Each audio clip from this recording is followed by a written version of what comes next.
Générique du début du podcast The Strange Land. Oh yeah.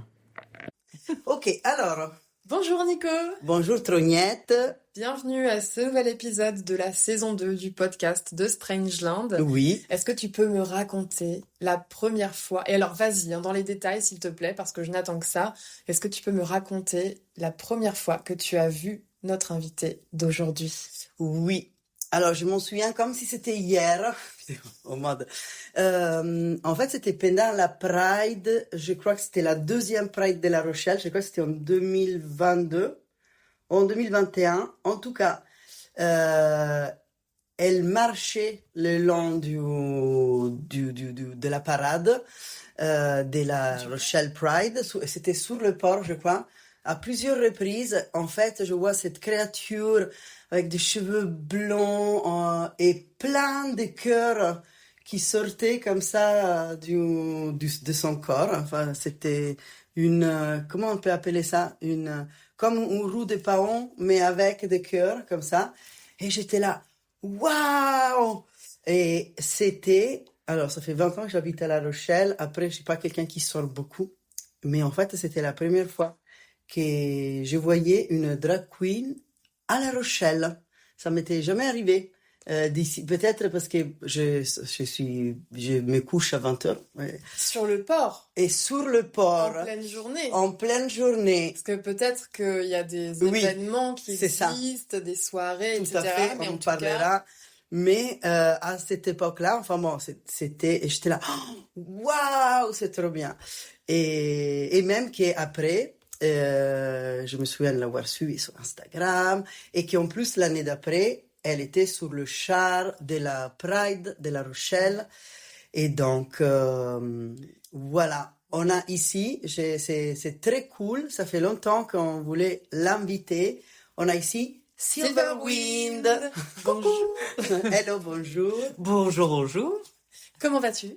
Oh, quelque peu nerveuse, mais ça ira. Oui. Tant que je ne me défèque pas dessus, finalement, c'est que tout va bien. Je sens le café. Alors, on est passé des cœurs et du glamour au caca directement. Bien évidemment. Une magnifique introduction au monde de la drag queen, finalement, je pense. Non, je sais pas. L'humour potache et en même temps le glamour. Glamour, les paillettes, les strass, la lumière, tout ça, tout ça. Et les petites blagues. Voilà, mais toujours le caca quand même quelque part. Hein, il faut bien. Sinon on s'ennuie. Est-ce que tu veux nous parler de Silverwind, de comment est venue Silverwind, d'où vient le nom, comment t'est-elle apparue? On peut révéler ton autre identité ou pas du tout? Oui, il n'y a aucun souci. Comment est-ce que Silverwind est apparue? Pratique artistique. Non. Tony. Alors, j'aurais bien aimé faire la blague de l'illumination nocturne tel le Christ qui m'apparaît devant les yeux, mais ça n'a pas été le cas.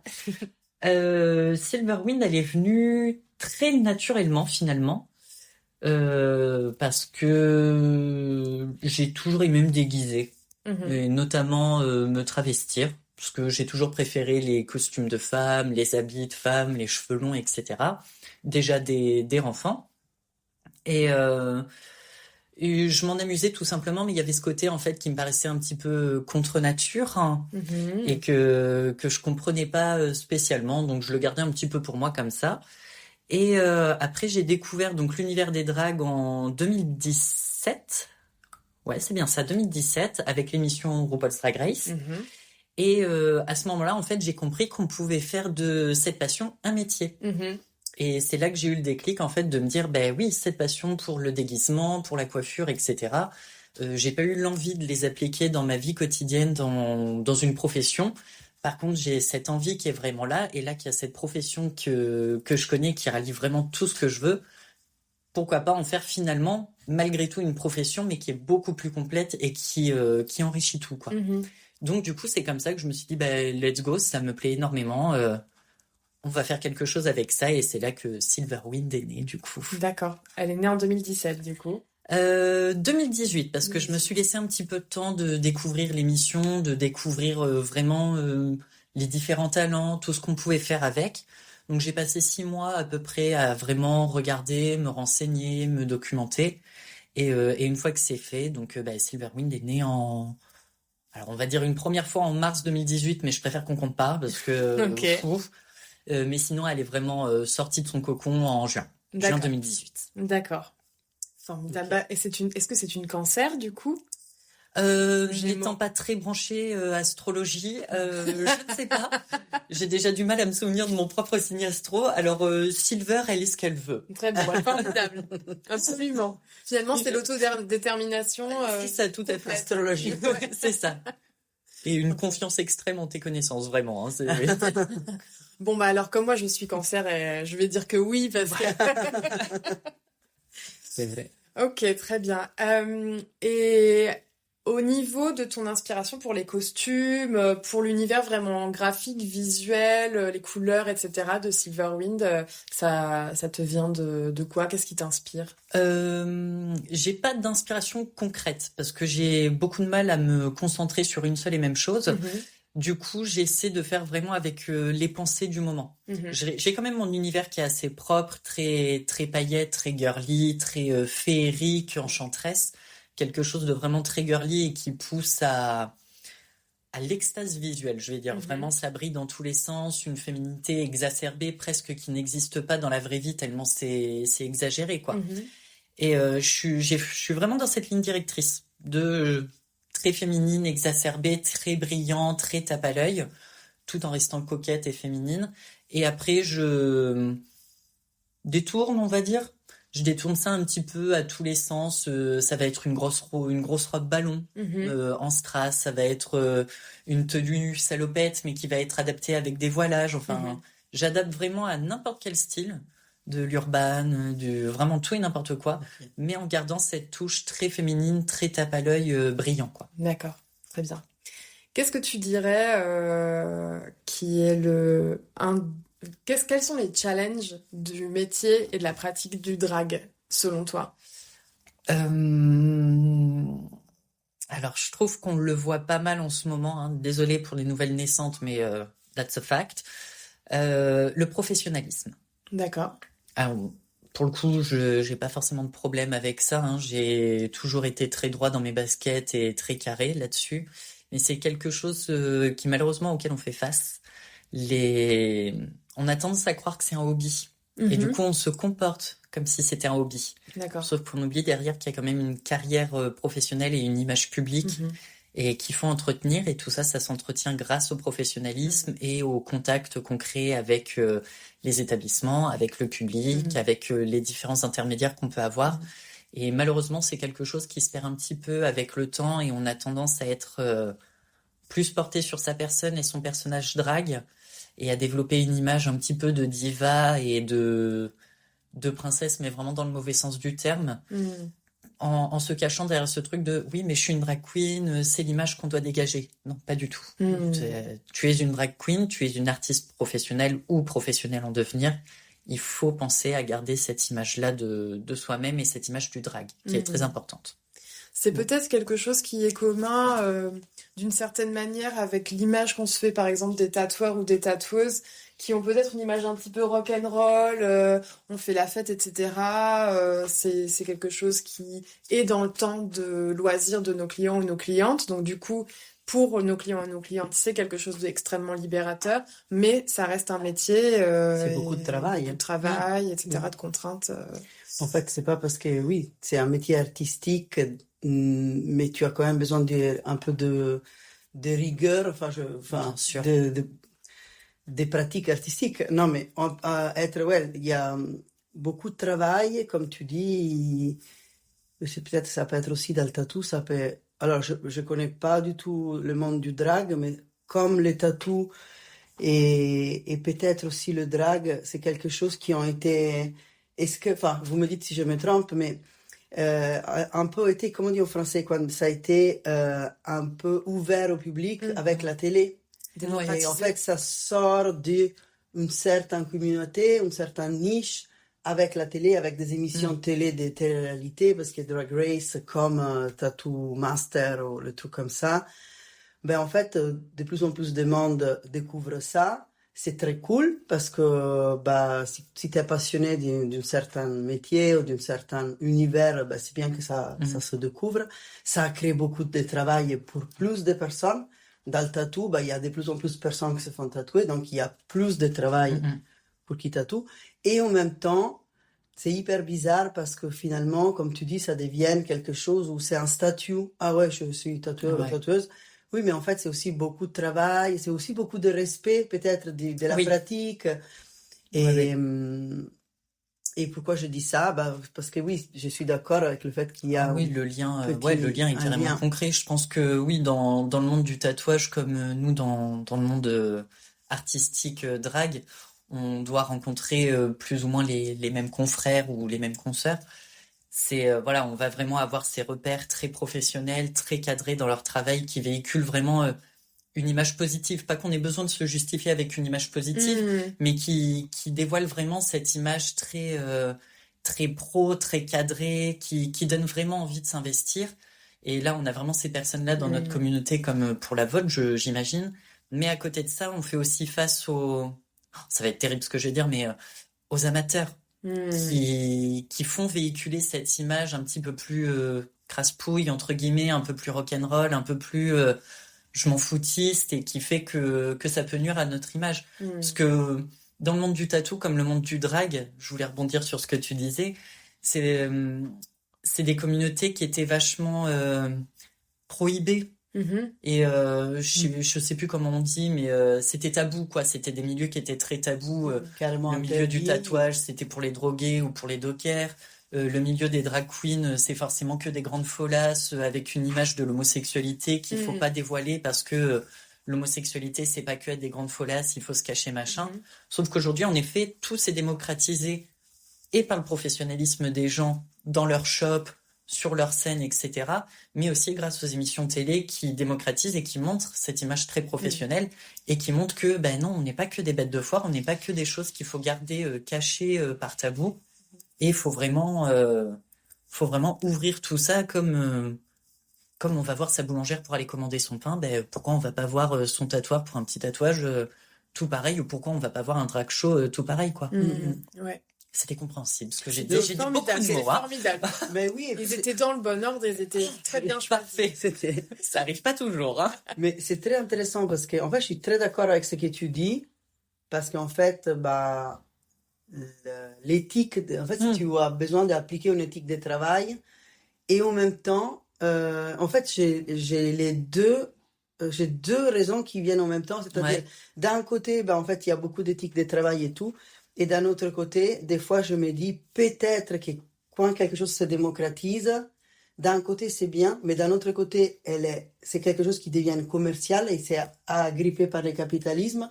Et à ce moment-là, bah, ça peut se perdre de sens, il peut y avoir des personnes que justement, comme tu dis, bah, en fait, ils vont vider de sens beaucoup de démarches, comme dans le tatou. Et c'est pas un judice, c'est juste ce que je ressens, mais après, je me dis qu'on peut, enfin, il y a de la place, tout le monde peut faire ce qu'il veut, et puis chacun dans son éthique de travail ou de respect d'une communauté. Mais c'est vrai que des fois, c'est ça aussi qui vide un peu de sens. Le côté un petit peu profiteur d'une hype et d'une vibe. Nous, on le vit justement beaucoup en ce moment, notamment avec Drag Race France qui est apparu en 2022, je crois, la première saison. Ça, oui. Donc, on l'a vu déjà, hein, ils avaient annoncé qu'il y avait eu 800 candidatures, je crois, pour la première saison. Dès la deuxième saison, il y en a eu plusieurs milliers. Pourquoi? Parce que bon, on a toutes retenté notre chance, hein. Enfin, toutes celles qui avaient candidaté, on a toutes retenté, bien évidemment.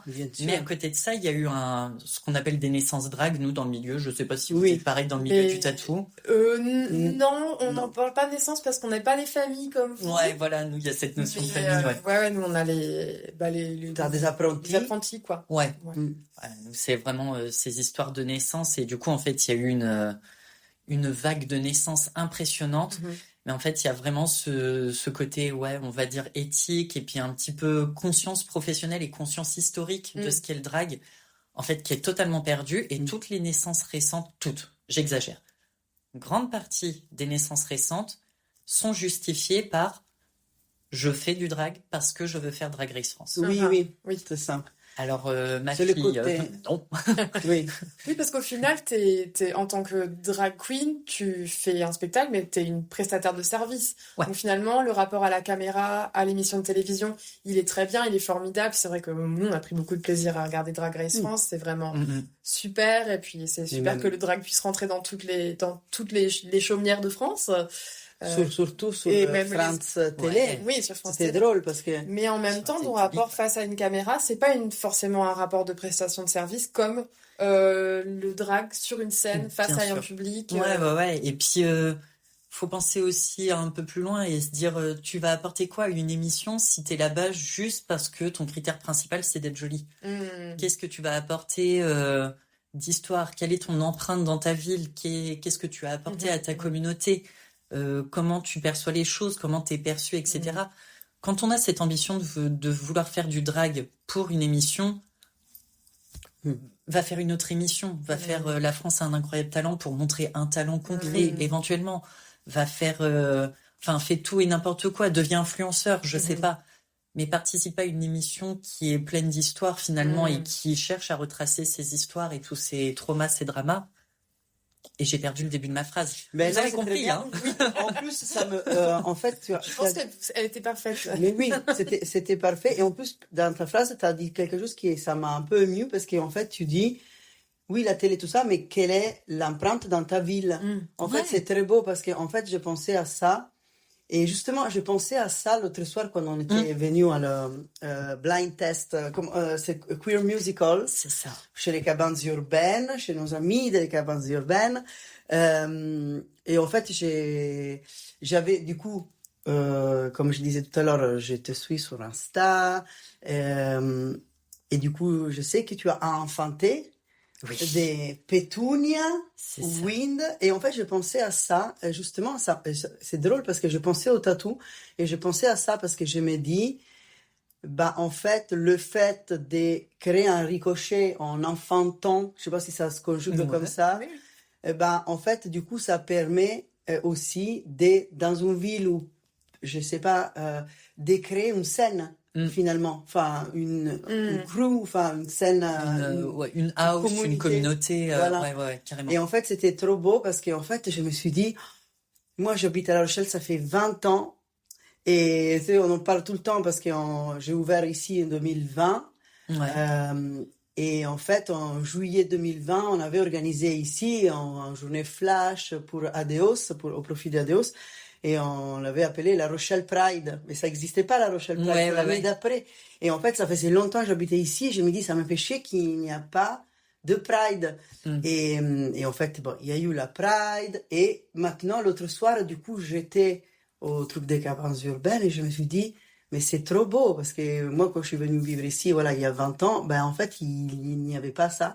Et c'est trop beau. C'était trop beau de voir, en plus d'être très drôle, ben, ça m'a un peu ému parce que, bah, le ricochet, en fait, c'est pas que faire le drag, pour soi, mais c'est aussi, ben, ça crée une communauté, ça crée une visibilité. Et c'est pas parce qu'on a des personnes queer qu'on est obligé de porter de politique. Hein.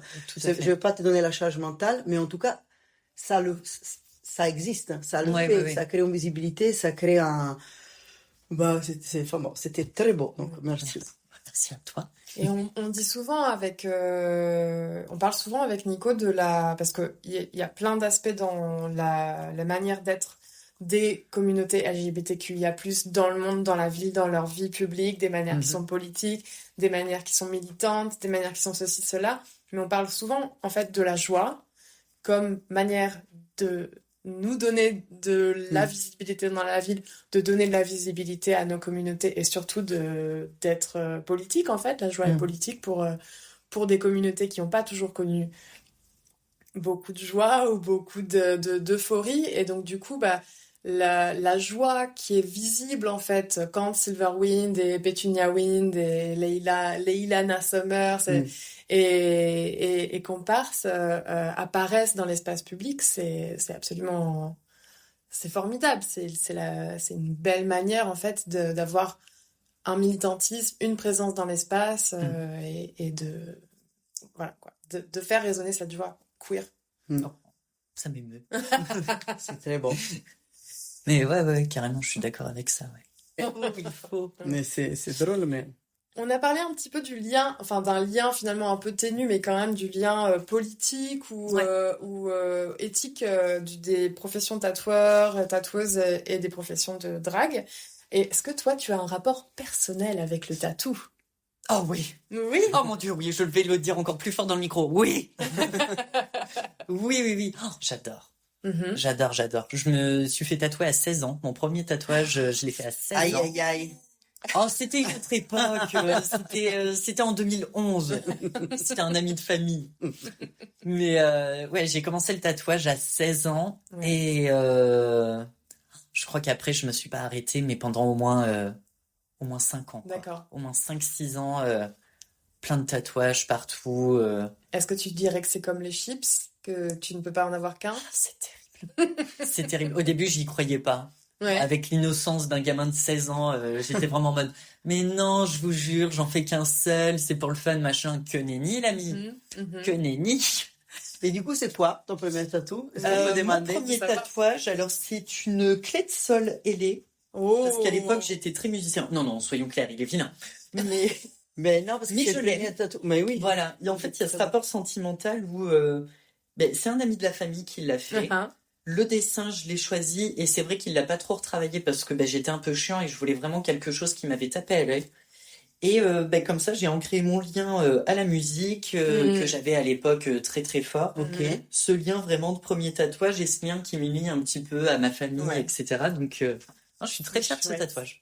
Et Merci. ton premier tatouage sur le ventre, Ouais, c'était ça s'est bien passé? franchement, ça a été. Ah oui, ouais, c'est ça Ça la a été. jeunesse. Le bassin, j'ai eu un petit peu mal. Je me suis dit, ouais, traîne pas trop. Mais bon, c'était que des lignes, donc ça allait. Mais non, franchement, après, tranquille, j'en ai eu des bien pires. Ouais. J'en ai eu des bien pires. Carrément. Et est-ce que alors moi je trouve que le tatouage est que une des particularités de notre métier en tant que tatoueuse, c'est d'accompagner les gens dans un moment où ils décident de changer leur rapport à une partie de leur corps. Ok. Que leur tatouage il ait une signification ouverte, genre c'est en mémoire de ça ou c'est un lien à la musique ou pas, qui disent que la signification du tatou entre guillemets ce soit seulement, je mets encore des grands Ouais, guillemets, des grands la guillemets. beauté, parce que voilà, je pense que c'est quelque chose qui est peut-être en lien aussi ici avec le drag, c'est que seulement la beauté, c'est déjà une énorme signification. Mais donc voilà, c'est un moment où il y a un rapport au corps qui est changeant et qui peut changer, et on peut se mettre à aimer une partie du corps qu'on n'aimait pas tellement, ou en tout cas raconter une histoire différente à partir de notre corps. Et est-ce que c'est quelque chose qui te parle quand je te dis ça? Est-ce que c'est quelque chose qui peut être mis en lien avec la pratique du drag, l'esthétique du drag, ou... Une grosse question. Alors ouais, grosse question, hein, bonne question. Alors mon rapport personnel par rapport au tatouage, c'est vrai que je l'ai pas vécu comme ça, mais pour le coup de ce que tu m'expliques, ça me plaît énormément et je trouve ça absolument fantastique comme lien à créer avec son client par rapport à sa peau, par rapport à son corps, etc. Je trouve ça absolument fantastique. Mais moi, à l'époque où j'avais mon tatoueur sur La Rochelle, mais qui est parti depuis, c'était un rapport qui était un petit peu plus bourrin, mais parce que ça m'allait en D'accord. même temps. C'était vraiment, j'y allais avec une idée du tatouage, je savais qu'on était dans le même univers de tatou, très old school et tout ça. C'était qui alors, du coup? Jésus, Ah, qui était à Temple Tattoo oui, à l'époque. il est de nouveau à Temple Tattoo. C'est pas vrai. Si, Oh, voilà. Oui. Coucou Jésus. Coucou Jésus. Jésus. On va le taguer. ça y est, je vais faire tatouer partout, ça y est. Mais ouais, du coup, c'est Jésus qui me faisait tous mes tatouages. Et puis, on avait ce rapport en plus, lui qui est très bourru, mais très ouvert à la fois. Il y a ce lien, en fait, ouais, entre personnes bourrues dans le tatouage, en fait, qui s'est lié entre nous. Il me parlait mal, je lui parlais mal. Enfin, on avait vraiment cette camaraderie et tout. C'est un faux méchant, je C'est crois. un très faux méchant. C'est un très très faux méchant. Il est vraiment adorable. Il va me détester de dire ça sur un On va lui podcast. casser son branding. Ouais, carrément. Mais c'était le genre de personne, il me tatouait, il me faisait mal, il arrêtait pas de me dire, ça va être très vulgaire, mais voilà, c'était en lien avec notre relation, c'était, oh ça va, fais pas ta fiole, ça va, fais pas ta fillette. Il disait absolument pas ça méchamment ou avec aucune notion de dénigrance ou quoi que ce soit. Je sais pas si ce mot existe, mais je l'invente. Mais c'était notre relation en fait qui était faite comme ça. Il savait que on se parlait comme ça. Il savait que si je lui répondais pas, c'est qu'il me faisait vraiment mal et que là il fallait qu'il stoppe. Si je lui répondais, il savait que je lui rentrais dans la tronche et que. Mais voilà. T'étais encore là, t'étais pas. C'est ça, j'étais pas en PLS, PLS. dans un coin. Mais il y avait ce lien-là qui était créé, qui était pas forcément en lien avec le corps, etc. D'accord. Mais quand même ce lien avec son client, amical, etc. quoi. Bien sûr. Et après, le rapport au corps dans le drag, oui, je le trouve assez important parce que. Alors là, c'est pareil, je vais parler pour moi, parce que j'ai pas envie de parler au nom de tout le monde. Oui. Chacun voit son drag à sa sauce. Mais moi, je me joue énormément des proportions. Alors attention, je vais dévoiler un mystère. Ouh là là, je rembourre mon corps D'accord. pour créer une nouvelle silhouette et complètement la déformer et créer une silhouette. Enfin, pour le coup, vous l'avez vu Oui. sur scène, hein, qui est quasiment inhumaine, une taille de 60 cm pour un fessier de 1 mètre de large. Enfin voilà, je me joue vraiment des proportions pour cette histoire de mon corps m'appartient, ton corps t'appartient, mon corps est beau, ton corps est beau, mon corps est modifié, mais mon corps modifié est beau, mon corps non modifié est beau, et on se joue vraiment de tout. Et ce que j'aime faire sur scène quand on en a l'opportunité, mais malheureusement c'est pas toujours le cas, c'est d'avoir une multitude d'artistes, queen, queer, peu importe, hein, tout type de drag, club kid, et d'avoir cette possibilité d'avoir des visuels complètement différents. D'avoir une personne qui modifie pas son corps et qui va avoir sa silhouette naturelle. Pétunia est très comme ça, par exemple. D'accord. Très silhouette naturelle. Une personne qui va pas vouloir mettre de poitrine, par exemple, pour avoir un buste assez masculin, mais à côté de ça, la partie basse très féminine. Et du coup, se jouer de l'image du genre et se jouer de...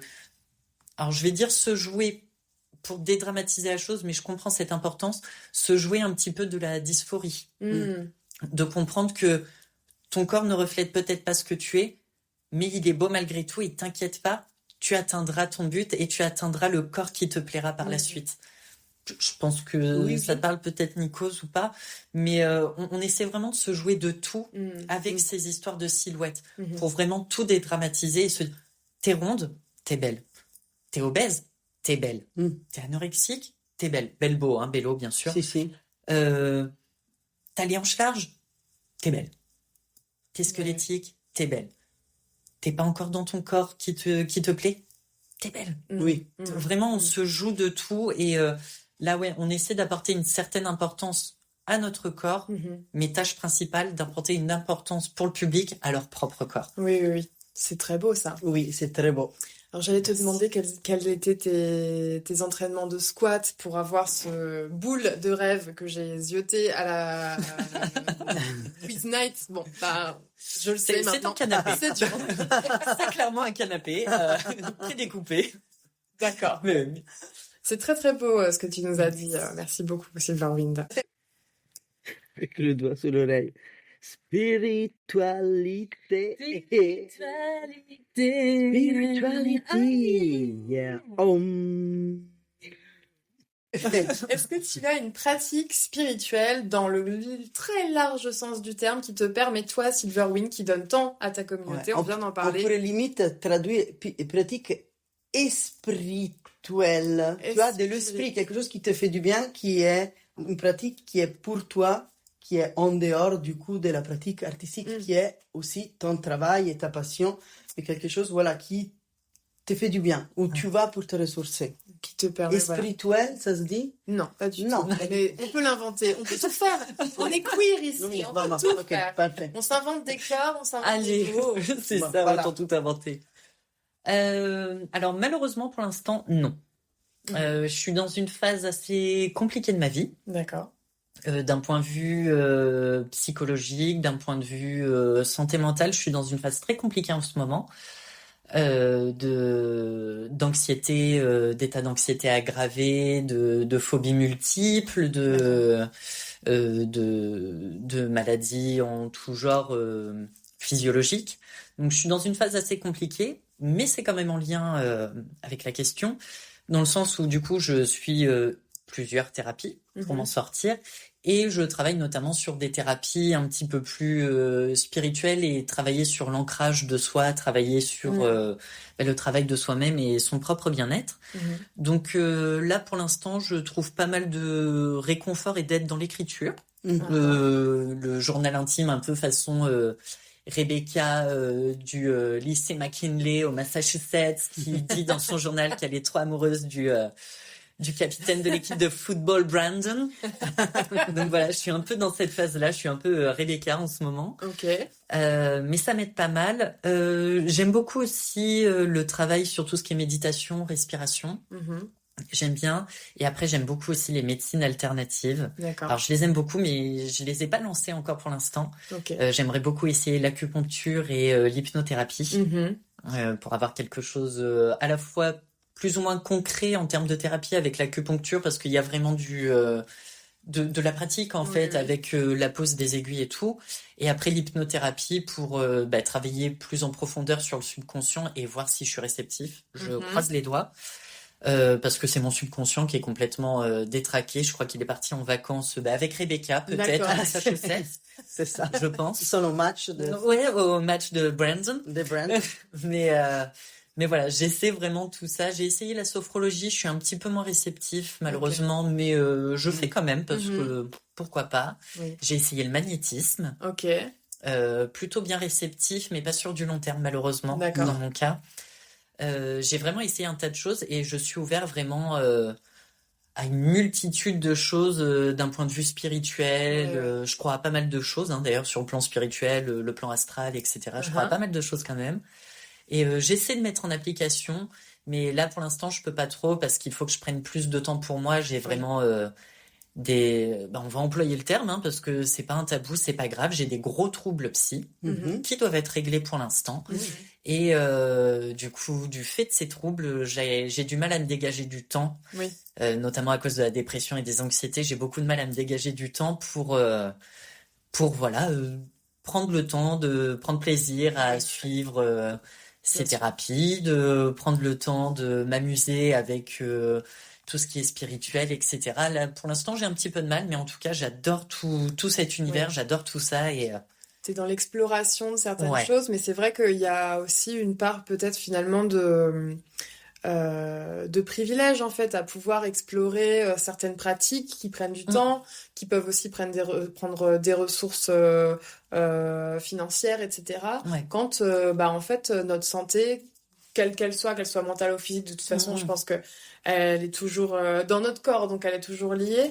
Et voilà, il y a un privilège d'espace mental, d'espace physique à avoir pour pouvoir avoir du temps en fait d'aller faire de la méditation dans les montagnes, du yoga, etc. Donc des fois, on peut pas, des fois, il faut s'occuper des trucs de santé mentale. Après, il y a des pratiques qui peuvent aider. Et en même temps, il faut pas non plus se culpabiliser en disant « Ah, il faudrait que je fasse du yoga, il faudrait que je fasse ça, il faudrait que je sois plus spirituel. » Parce que de toute manière, dès qu'on met « il faut », de toute manière, s'il y a plus de spiritualité à couper des carottes, des fois, et être vraiment dans l'instant présent que quelqu'un qui va dire « Ah, j'ai tout compris, j'ai tout je vais aller matos. » c'est ça. Je vais aller dans les montagnes. C'est ça manque tellement de naturel. Je me permets de me dévêtir. J'ai un brin chaud. Dévêtis-toi. Ou le body. Mais oui, tout à fait, Après, c'est quelque chose que je défends énormément dans mon drag. Je le défends pas forcément sur scène, c'est pas très acté, quoique au Queer Musical avec la présence du Beau Camp des Paillettes, justement, j'ai pu parler davantage dessus. Mais je fais des lives tous les mardis soirs sur Instagram entre 20h30 et 21h30, justement pour parler de la santé mentale, parce que je mets vraiment un point d'honneur très très vif, très accentué dessus. C'est extrêmement important de prendre soin de soi et d'écouter son corps. On est des millions de Français à être obligés de consommer des médicaments pour se sentir mieux. Mais oui. Bien évidemment, il n'y a rien de grave à ça. S'il faut y passer, on y passe. Mais si ça peut être évité en amont, justement en apprenant à s'écouter, en apprenant à prendre soin de soi et à éviter les situations anxiogènes ou à apprendre à les traiter, Mais là, ils sont là pour ça, justement, pour apprendre à traiter tout ça, faire venir des personnes, des fois, ou des personnes qui viennent spontanément sur le live pour apporter des conseils, pour apporter du matériel supplémentaire Oui. pour avoir à éviter tout ça. Vraiment, mon combat en tant qu'artiste drague, je dirais que c'est ça. D'accord. C'est apprendre à s'écouter et prendre soin de sa santé mentale et démocratiser le fait que la santé mentale existe réellement. Oui. C'est pas un fanatisme existentiel, c'est pas une exagération personnelle de ce qu'il en est. J'étais le premier à croire ça quand j'étais plus jeune. Ça m'est tombé dessus. Je comprends beaucoup mieux ce qu'il en est et je suis prêt à me battre, bec et ongle pour faire entendre vraiment tous les troubles et les combats de la santé mentale. Et merci beaucoup de le partager parce que justement, nous, c'est quand on pose les questions sur la spiritualité, on aime beaucoup jouer à ça, on arrive à la boutique, on se tire une carte, tout ça. Oh. Mais en même temps, en fait, c'est des fois, on se pose la question sur quand on appelle le segment du podcast spiritualité. Ben, ça nous fait un peu peur parce que, je dis nous, parce qu'on on parle tout le temps avec Drognette. Je sais pas qui c'est. Bon, C'est ma sœur jumelle. C'est ça, please. Welcome to the stage, Drognette. Drognette. C'est ton drag name, ça y est. C'est ça. Parce que, bah, des fois, le terme spiritualité peut avoir toute une charge qui peut être très toxique, très aussi culpabilisante pour une personne justement qui a une maladie psy et qui a besoin de prendre chimiquement des médicaments parce qu'il y a une biochimiquement dans le cerveau, dans le corps, il y a une manque et on a besoin de prendre des médicaments en plaquettes à la pharmacie. Et en fait, ce truc de ah oui, mais si tu veux, tu peux, si tu as la mentalité positive. Et en fait, du coup, c'est un mot on prend toujours avec beaucoup de pincettes et beaucoup de recul et des fois aussi de rigolade. Justement, de dire, on a en pratique, mais en même temps, si t'as mal à la gorge, par exemple, tu vas prendre je sais pas quoi, l'antibio, je sais pas quoi, qui va pour le mal de gorge, tu vas pas dire, attends, je veux avoir les bonnes pensées pour soigner mon mal de gorge. Des fois, ça peut marcher. Des fois, bah, en fait, si c'est un virus ou une bactérie, ou je sais pas, je suis pas médecin, donc je sais pas la différence, bah, t'es obligé de te traiter. Ouais. Et moi, bon, c'est moi. Tu vois, c'est comme, non, c'est le tabouret il y a un truc qui descend. C'est les esprits qui se... Ah, ça y est. Moi, peut-être que je viens de la formation de chez AIDS, justement, tu vas pas dire, je veux pas prendre la PrEP, ou je veux pas, si je suis séropo, je veux pas prendre un traitement parce que, ben, en fait, je suis spirituelle, je fais des pranayama et ça va m'aider. Non, des fois, il y a des maladies, il faut prendre des médicaments. Tout à fait. Donc, merci de parler de ça parce que du coup, avec grand plaisir. Je peux vous faire un podcast entier sur ça. Hein. Je suis en plein dedans. Bon, je vais pas me la jouer le fan, mais je savais parce que moi, je regardais des fois des lives, donc quand tu en as parlé, j'étais là, ah bah oui, j'ai entendu le live. C'est ça, c'est le but principal, de pouvoir créer du lien, créer un repère pour des personnes qui peuvent en avoir le besoin.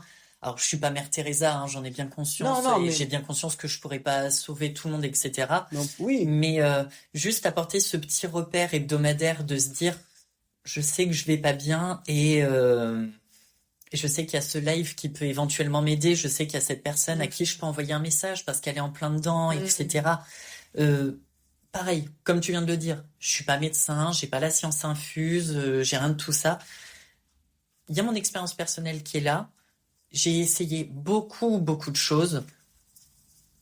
Je pense pouvoir dire que je suis une personne assez légitime pour apporter du conseil. Tant bien même le conseil, ça va être, va voir un professionnel de la santé. Oui.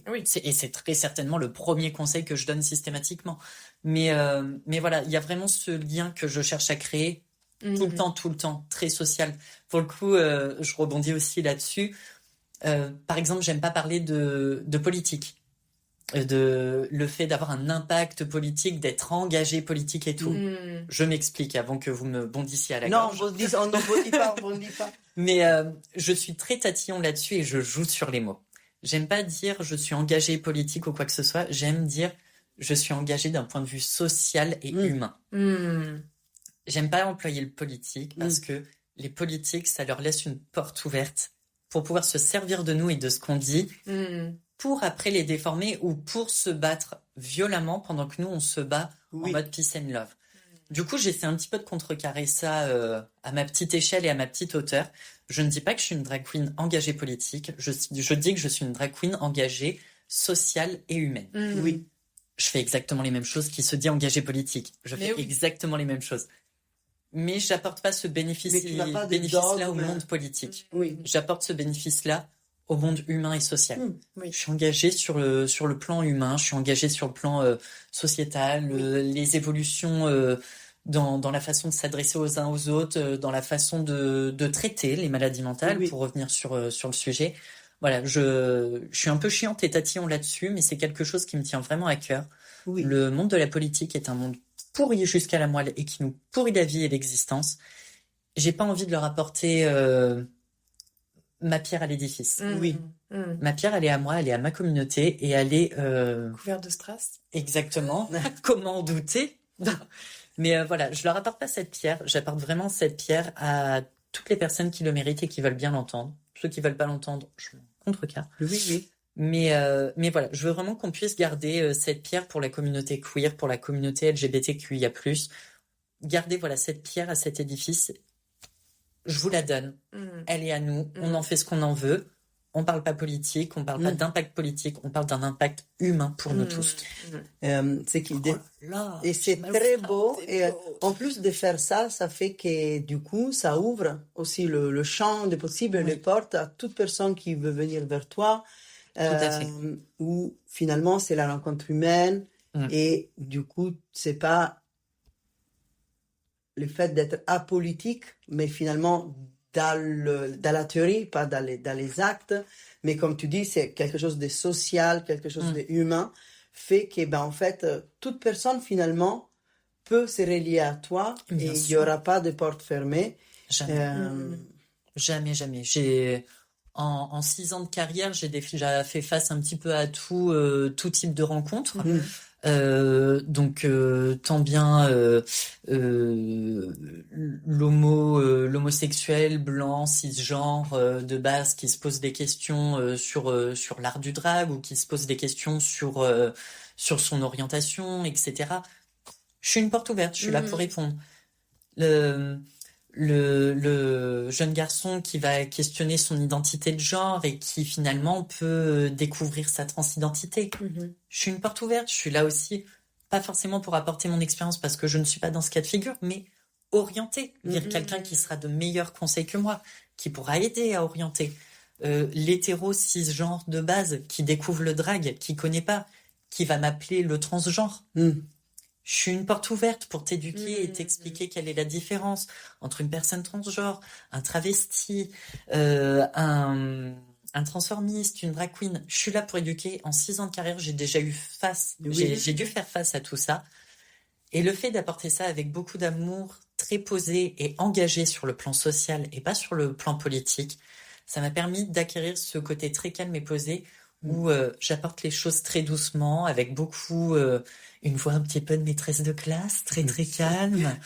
Et ça s'est toujours soldé par une réussite. Toujours.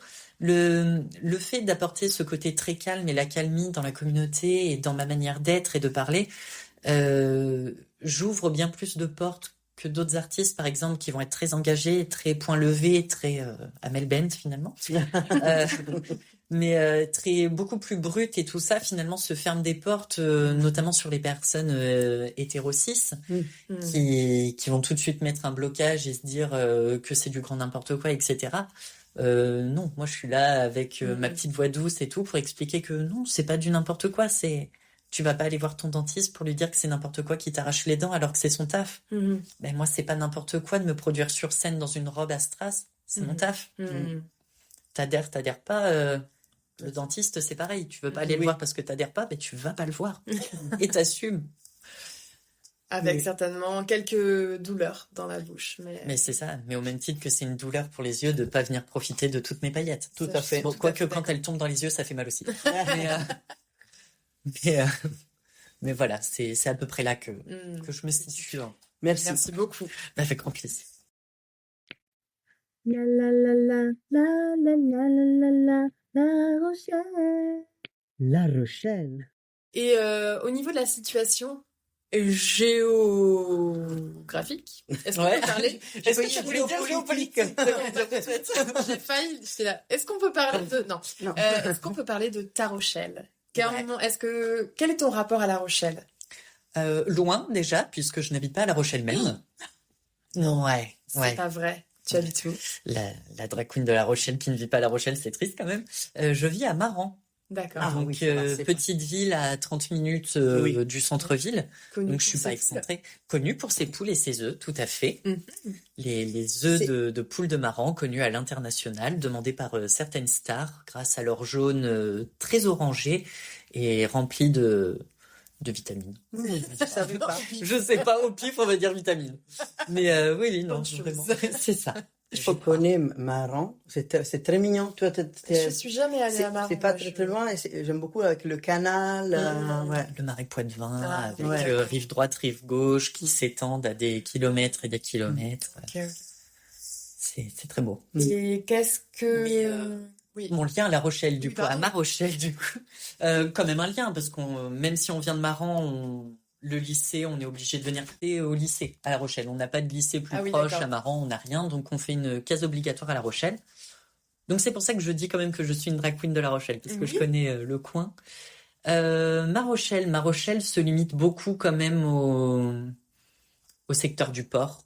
D'accord. Et notamment tout le secteur de la fabuleuse cantine, les cabanes, plus ce secteur-là, côté un peu entre les Minimes et le Vieux-Port. D'accord. J'aime beaucoup cet endroit-là.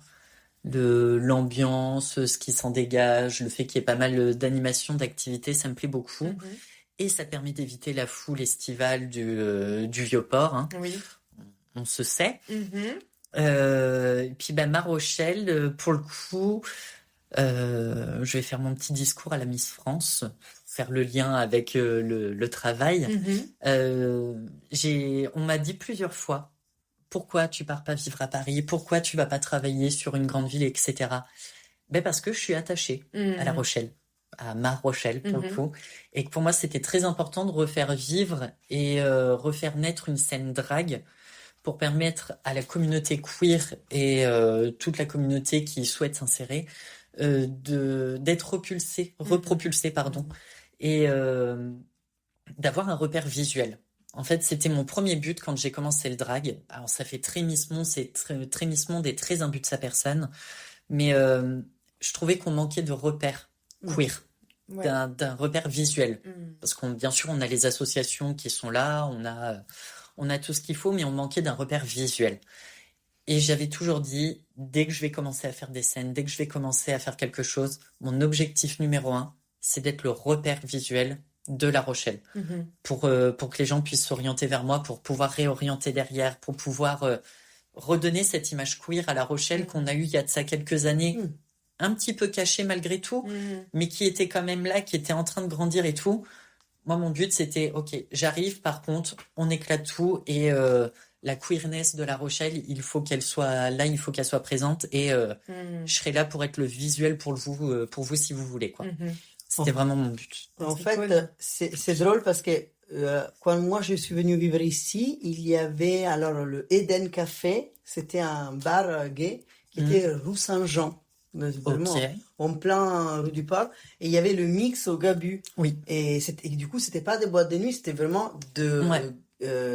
gay bar, je sais pas comment on dit en français, enfin juste tu allais pas Bar boire ta Ouais, bière des ou bars boire gays, ton ouais. café, mais et du coup c'est drôle parce que du coup à un moment ça c'est vrai que je dis beaucoup du coup off the records et On va tous les éditer. on va Ouais. les éditer et Il fera une clochette à chaque fois qu'il dit du coup. c'est ça. Bing, bing, bing. Et quand ces lieux ayant fermé,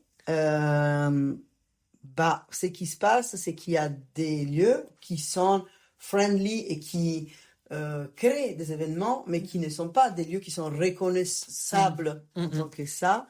Moi, c'était mon idée de quand j'ai ouvert Strangeland. Bon, maintenant, en plus, on est en asso, c'était vraiment pour créer physiquement un endroit. Et des fois, ça arrive, des gens qui viennent, ils savent pas forcément, mais ils voient la lumière, tu vois. Ouais, il rentre. Et en fait, pardon, et en fait, le fait de créer cette visibilité, et ben en fait, ça queerise Ouais, tout à les fait. espaces, en fait. Comme tu dis, ben en fait, ça éclate, c'est une présence qui arrive, qui queerise le lieu, Ouais, et et puis, c'est très beau, ça fait du bien, en c'est fait. ça. Et je pense qu'à La Rochelle, on a beaucoup besoin de ça parce qu'en effet, on a eu pas mal d'établissements gays. Donc, il y a de ça. Mm. Alors, attends, non, il y a de ça une dizaine d'années. Donc, on avait le Befriendly qui était une boîte ouvertement LGBT qui était ouverte à tous, qui a malheureusement fermé. On avait le Mix qui après était passé Flamingo à côté, mais qui a fermé aussi malheureusement. Et c'était littéralement les deux seuls repères de la communauté LGBT à l'époque, qui s'appelait LGBT. Aujourd'hui, on a rajouté les lettres. Sauf qu'après, du coup, on n'a plus aucun repère. Et quand on dit repère, en fait, c'est pas qu'on cherche à mettre le grappin sur un établissement pour en faire quelque chose d'ouvertement queer, etc. Et comme aiment le dire les TERF et compagnie, vraiment du tape à l'œil et on cherche à se mettre à la vue de tout le monde. Pas du tout. On veut une safe place. Oui. On veut une safe place. Et aujourd'hui, cette safe place qu'on tient à garder safe, mais ouverte malgré tout, on l'a plus. On l'a pas à La Rochelle. C'est quelque chose qui nous manque énormément. Donc, comme tu disais, en effet, on a les établissements friendly, mais être connu friendly, c'est pas être connu safe place pour un nouvel arrivant dans la communauté qui pourrait être perdu, etc. Le fait que Strangeland existe, c'est une pépite. C'est une pépite. C'est en effet un vrai repère en termes de local qui est là pour aider les nouveaux arrivants ou même les plus anciens de la communauté, mais qui auraient besoin d'une nouvelle mise à jour, qui auraient besoin de comprendre plus de choses, etc.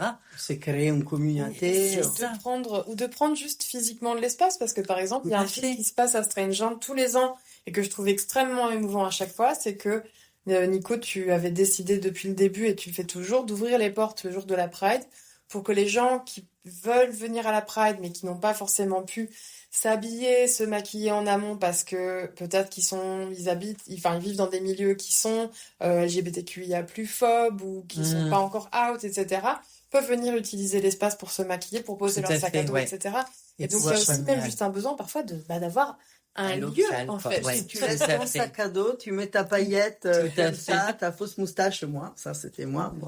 Mais puis au moins tu sais que t'es safe, tu sais que tes affaires sont avec des personnes de confiance qui vivent la même chose que toi, enfin à qui tu peux te rallier, bouger quoi. ensemble, se donner des repères d'être ensemble, mais bon, c'est pas du tout pareil qu'un bar, un café, un lieu de convivialité. Ou juste, en fait, justement, c'est pas je vais à Strangeland, mais des fois c'est un peu awkward parce que tu tisses des liens. Nous, on organise des ateliers ou des trucs comme ça, mais ça demande un peu plus d'engagement de part de la personne, de passer la porte. Alors que si tu sais que tu as un lieu où juste tu t'assois, tu commandes un coca. C'est ça. Mais au coca, ou Brace Cola, ou j'en sais rien. Mais t'es dans ta bulle safe, tu sais que t'as ta bulle de sécurité. S'il doit y avoir malheureusement une agression en approche ou quoi que ce soit, tu sais que derrière t'as tout le staff de l'établissement qui est là pour y aller, même si t'es seul. Et aujourd'hui, je trouve que c'est vraiment l'élément qui manque sur La Rochelle. Comme tu dis, un lieu de convivialité plus facilement accessible. Pas que vous n'êtes pas accessible, bien loin de là. Mais comme pareil. Tu dis, tu vois, le côté vivant et... Nous, c'est plus sur des actions, mais c'est vrai. Peut-être qu'on peut lancer une annonce, quelqu'un qui puisse venir ouvrir un café à côté de Strangeland. C'est sûr que ce serait ouf. Ça serait trop cool. Venir ouvrir mais voilà, ouvrir un truc où on pourrait créer que des animations queer tout au long de l'année, un truc où on pourrait juste se sentir à l'aise, un lieu de recueil pour nous tous. Mais en fait, tu vois, un lieu qui se soit safe, et c'est vrai, et même que La Rochelle, on est, en tant que personne queer, j'ai l'impression plus ou moins, on est assez safe. Bon, ça dépend aussi bien sûr, comment tu es perçu. Enfin il y a plein des choses qu'il faut prendre en compte, que c'est trop long et on n'en parle pas là. Mais par contre, c'est aussi de dire, en fait, il y a un lieu où c'est pas juste que je me sens safe parce qu'en fait, je me sens attaquée, mais c'est juste de dire, c'est un lieu où, en fait, je peux lâcher et où je me reconnais, en fait. Et qu'autour de moi, c'est des personnes queer et qui, juste, ça me fait kiffer d'être autour de personnes queer. Moi, ça m'a fait ça l'autre soir. Alors moi, je sors pas beaucoup, je rigole, mais c'est vrai, je sors pas beaucoup le soir, je suis un peu en stress, je suis un peu, je suis pas super à l'aise de Ouais. sortir le soir, d'aller dans des bars, en plus je bois pas beaucoup, enfin bon. Et donc j'avais envie de venir l'autre soir quand vous avez fait le queer musical aux cabanes urbaines. Et j'étais un peu, au dernier moment, j'étais sur le point de, non, mais en fait, j'ai vu beaucoup de monde hier et tout. Et puis, en fait, je dis, bon, allez, on y va. Et en fait, ça m'a fait beaucoup de bien, justement parce qu'en fait, je me suis dit, ah, mais en fait, je kiffe. Ouais. C'est bien parce que je suis et pas seulement parce que je connais beaucoup de titres des années 80, mais parce qu'en fait, enfin, mis à part la rigolade, c'est comme si, bah, j'ai pu lâcher. Alors, c'est un droit de se sentir safe, mais aussi juste mes yeux, bah, ça faisait du bien d'être autour des personnes queer, de voir des merveilleuses drag queens et d'être dans un contexte où c'est même pas juste, en fait, je sais pas comment dire, je suis en stress et je vais dans un lieu juste pour me sentir normal, safe. Non, en fait, je vais au-delà de ça. Ouais. Et en plus de me sentir safe, je monte en kiff, je me sens vraiment bien. Je pense qu'il faut souligner l'effort formidable de nos camarades du Boucan des Paillettes qui font justement les apéros lesbiens, ce genre de choses, notamment Bathyscaphe qui est un lieu super méga friendly pour le coup, comme d'autres lieux comme les cabanes urbaines, etc. Et voilà, Fabulous Cantine. Mais on en veut plus, on veut plus. On met un truc où c'est tout le temps comme ça, même au petit-déj. Tout le temps, ouais, ça serait fantastique. Oh. Alors, ne vous attendez pas à ce que je sois maquillée pour un petit-déj, hein, par contre, là, c'est... Pas de chance. L'animation petit déjeuner. Oh là là, c'est ça. En pyjama. Ouais, oh là, ce serait tellement le pied. Ouais. Oh, soirée pyjama queer. Oh là là. Ah ouais, faudrait qu'on fasse ça. Merci pour l'idée. Hop là, c'est volé. Bataille des coussins. Formidable. Mais ouais, vraiment, le Boucan des Paillettes, un grand merci. Déjà pour leur création, pour ce qu'elles font, pour ce qu'elles comptent faire aussi, qui est très important. Et, bah, plus on est, et plus on se soutient, et plus en plus on multiplie les manières d'être présent pour notre communauté. Donc voilà, Silverwind et Ta House qui avait les quiz night, beaucoup d'action, beaucoup de présence dans le monde de notre communauté. Le Boucan des Paillettes qui était présent avec nous au week-end de Roller Derby, qui faisait de la sensibilisation sur comment se comporter aux soirées avec respect, parler du consentement, etc. Nous, on est là pour faire des tatous et de l'art et des ateliers. Et plus on multiplie les manières d'être présent pour notre communauté, et plus on fait que notre communauté, en fait, elle est forte. Exactement. Elle est multifacettée. Elle a de la résonance pour tout type, en fait, de personnes aussi qui veulent s'intégrer dans la communauté, en sachant que il n'y a pas qu'une manière d'être queer, pas qu'une manière d'être gay, d'être trans, d'être lesbienne, asexuelle, etc. On peut pratiquer toutes formes de choses et être présent dans de multiples manières, je vais réussir à le dire. Et ce qui nous amène au dernier segment. Oui. Dernière question, qui est jingle. Queeritude. Oh yeah. On va regarder ça. C'est quoi? Eh ben, la queeritude. Queeritude. On en a beaucoup parlé déjà pendant cet entretien. Est-ce que tu veux rajouter quelque chose sur peut-être? L'inclusivité, ta manière d'être queer, de voir ton appartenance à la communauté LGBTQIA+. Générique. Ouais, c'est ça. Bah, vraiment cette histoire de repères et tout qui persiste, parce qu'après, à côté de ça, j'ai vraiment l'impression d'être le garçon gay, blanc, cis, le plus banal du monde, tu vois, sans avoir forcément de queeritude, c'est comme ça que vous dites. De queeritude en particulier. Par contre, après, en termes d'inclusivité et tout, c'est vraiment open à tous. J'ai encore du mal avec la voix non genrée. J'ai beaucoup de mal à l'utiliser. Mais c'est pas pour autant que j'inclus personne, etc. Nous, en plus, on n'est pas. Si tu peux être une personne cis, on a beaucoup d'amis cis. On Mais n'est oui, pas. hein. Ouais. Je rigole. Non, mais c'est ce truc, tu vois, je suis vraiment le mec, enfin, tu me croises dans la rue, hormis le fait que je sois blond décoloré, enfin, jaune décoloré, je suis le mec le plus lambda du monde, tu vois, on pourrait se dire, mais à aucun moment ce mec peut avoir un impact ou avoir l'envie d'avoir un impact dans sa communauté. Ben si. Eh ben, Ben si, je suis là. Mais oui. Mais c'est vrai que. Mais parce que ça, en fait, ça ouvre les dialogues sur autre chose, en fait, sur l'inclusivité dans l'inclusivité. C'est-à-dire que moi, des fois, pourtant, à l'acte pratique, en physique, on affiche beaucoup les couleurs de Strangeland. On est un lieu LGBT queer, pas au 90% des personnes qui même travaillent ici, c'est des personnes issues de la communauté LGBT et en même temps, parce que je pense qu'on le fait peut-être pour nous, entre guillemets, pour se créer l'espace qu'on aurait voulu avoir, Oui, on l'a ça, créé. c'est sûr, oui. En attendant que ça ouvre rue Buffetterie, le gay bar, vite, venez, à côté de chez nous. Donc, on en parle beaucoup. Et en même temps, moi, je sais que j'ai un grande, comment dire en français, un principe j'ai pas envie de juger une personne parce qu'elle est hétéro. J'ai pas envie de la juger parce qu'elle est cis. Et en fait, c'est bizarre de dire ça. Merci. Mais en fait, des fois, selon un certain contexte, on en a besoin. Et parce qu'en fait, j'ai pas envie de reproduire ce que peut-être on a pu subir. Donc, voilà. Merci. Dis le plus fort, Nico. Je le dis le plus fort. On a beaucoup d'amis hétéros et cisgenres ça, et on mais oui. vous aime. Et c'est bizarre de Mais, dire ça. mais non, mais c'est que c'est vrai parce que Possible, ça a besoin d'exister dans le monde. mais oui, c'est ça, c'est ce principe qui est naissant aussi, je trouve, ou c'est peut-être moi qui avais des œillères pendant des années, de parler inclusivité, etc. Mais ouais, je vais me faire taper sur les doigts. Non, mais Parler inclusivité presque d'un point extrémiste et se dire en fait on est inclusif, mais que pour la communauté LGBT.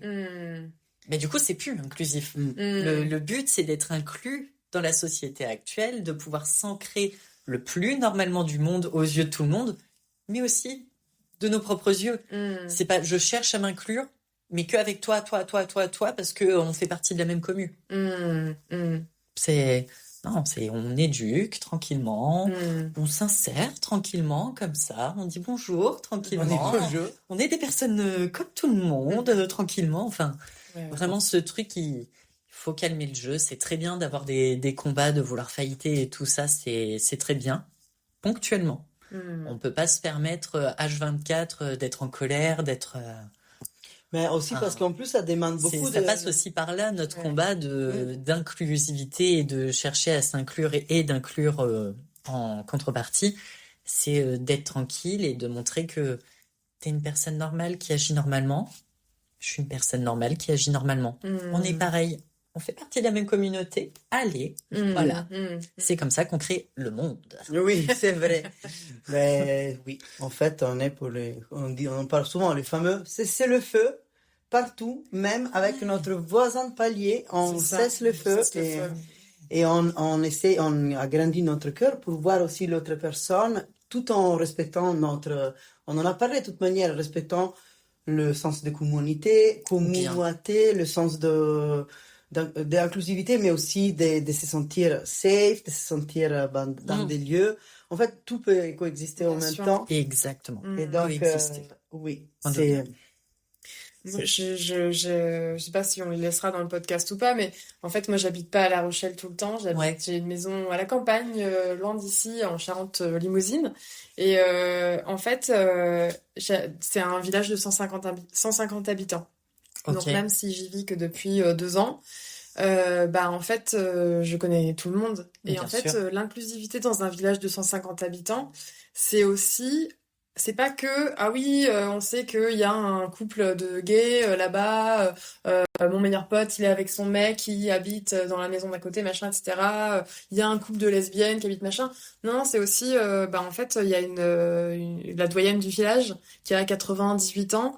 En fait, comment est-ce qu'on fait pour que, malgré le fait que son trottoir devant chez elle il soit cassé, elle puisse aller accéder en fait aux espaces publics du village en fait. L'inclusivité dans une communauté, en fait, elle doit faciliter l'accès et créer une équité pour tout le monde en fait.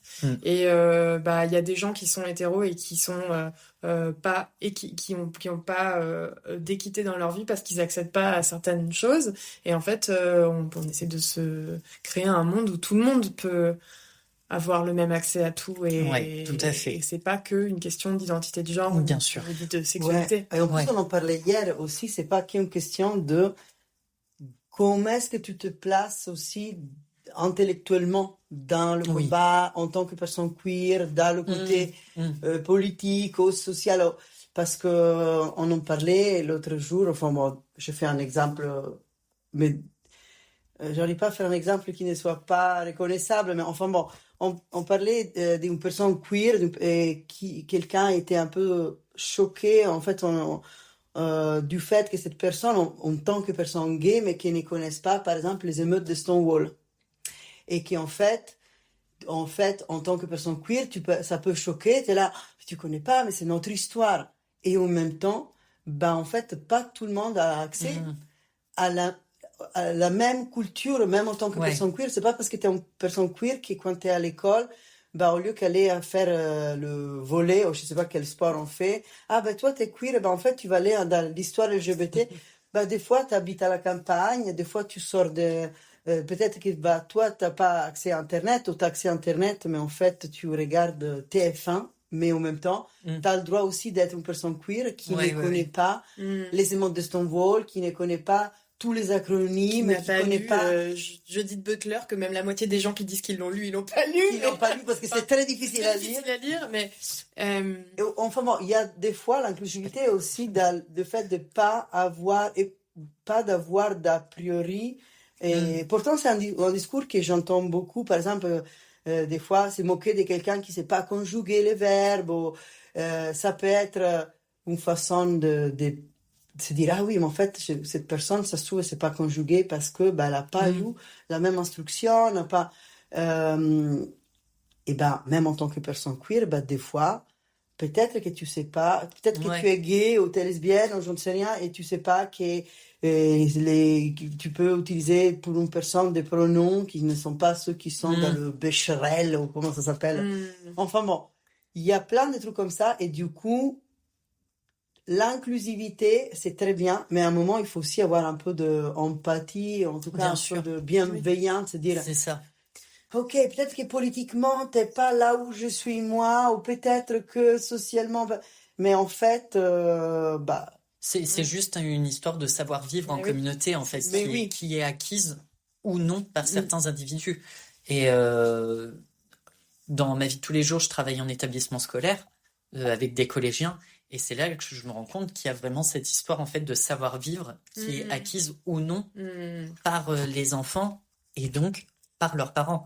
Et souvent, les personnes les moins inclusives ou compréhensives, tout simplement, ça va être des personnes qui vont avoir ce gros manque de savoir-vivre en communauté, qui est pas du tout maîtrisé. Et du coup, c'est ça qui engendre différentes discriminations, différentes choses, parce qu'en fait, tellement aucun savoir-vivre et aucune ouverture sur l'extérieur que tout de suite, ils sont psychorigides et fermés sur leur petit bloc de confort et ça va pas plus loin que ça, quoi.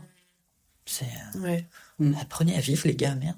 Ce que tu disais tout à l'heure justement sur ton positionnement, toi, Silverwind, en tant que pas justement une queen qui est engagée politiquement, mais socialement et humainement. Je pense que ça peut se retrouver même, voilà, justement, comme on disait, au sein de nos communautés, de dire, oui, c'est pas parce que, en fait, intellectuellement, on va se placer comme antiraciste, anticlassiste, etc., qu'en fait, faut pas aussi essayer à l'intérieur de notre communauté de déconstruire certaines choses Bien qui, sûr. voilà, donc peut-être que certains de nos adeptes dans notre communauté n'ont pas la même histoire sociale que nous, n'ont pas la même histoire raciale, Tout peu à importe fait. que nous. Et en fait, il faut aussi se regarder à l'intérieur et accepter de d'essaimer. s'aimer Ouais. Mm. Jusqu'à l'impossible. jusqu'à la Aimer. Se Ah. dire que c'est possible. C'est le titre du podcast. Je pense qu'on a le titre du podcast. C'est mais jusqu'à l'impossible. Ça parle là-dessus. C'est très beau. Ouais. Merci beaucoup, Silverwind. Avec grand plaisir. Merci à vous pour l'invitation. Ça a été vraiment formidable. Est-ce que tu as... C'est le petit accent, voilà, qui a eu un petit impact instantané sur moi. C'est hop là. Pourtant, moi, j'ai pas d'accent. Du tout. J'ai rien entendu en tout cas. Non? Ah bon? Merci beaucoup. Ça a été formidable de passer du temps avec toi. Oui, de plaisir partagé. connaître tes pensées et Oui. d'en connaître un petit peu plus sur cette formidable icône qui nous avait tant séduit et dont nous étions tombés raides amoureux Oui. la première fois que nous t'avions vu sur le Oui. quai du port. È vero. Et merci de tout cœur. Merci. Est-ce que tu as des événements récurrents dont on peut parler à la fin de ce podcast, peut-être? Bien sûr. Donc déjà, comme dit, mes rendez-vous hebdomadaires sur Instagram, Oui. @silverwind_. Donc l'underscore, c'est le trait du 8, hein, pour ceux qui ne savent pas. Donc rendez-vous hebdomadaire tous les mardis soirs pour parler santé mentale. Mhm. En direct pas du tout, en chair live, et en chair et en chair et en os, perruque. en mousse et en synthétique. Rendez-vous mensuel aux cabanes urbaines et bientôt un rendez-vous hebdomadaire, mais je ne peux pas en dire plus pour l'instant. Donc restez connectés sur les réseaux. Et rendez-vous trimestriel à la fabuleuse cantine, dont le prochain rendez-vous qui est le 11 mai prochain, mais je ne sais pas si le podcast sera sorti d'ici là. Peut-être pas. Voilà. Donc, 11 mai, ça me paraît court aussi. Rendez-vous trimestriel à la fabuleuse cantine. Donc pareil, restez connectés sur mes réseaux sociaux, tout y est écrit. On te suit. Parfait. Merci beaucoup. Merci. Nico, Oui? merci d'avoir co-hosté avec moi cet épisode du podcast. Oui. Est-ce qu'il faut que nos auditeuristes fassent quelque chose si elles veulent suivre les prochains épisodes? Oui. Alors, il faut se abonner, Oui. suivre. Oui. Alors déjà, si vous êtes tombé par hasard sur ce podcast, vous pouvez tout savoir sur Strangeland, sur Insta, Strangeland La Rochelle, ou sur notre site internet strangeland.fr. Et sinon, là où vous êtes en train d'écouter le podcast, je sais pas, allez vous abonner et allez mettre peut-être une honnête feedback, comment on appelle? Oui, un commentaire, un retour. Un honnête retour, c'est-à-dire 5 étoiles. 5 étoiles, Bien toujours, sûr. bien sûr. Ok, on n'est pas là pour... Voilà. On n'est pas là pour enfiler des paires. Ouais. Allez, bisous. Ciao. Salut. C'est générique de fin. Générique de fin, oh yeah, oh yeah.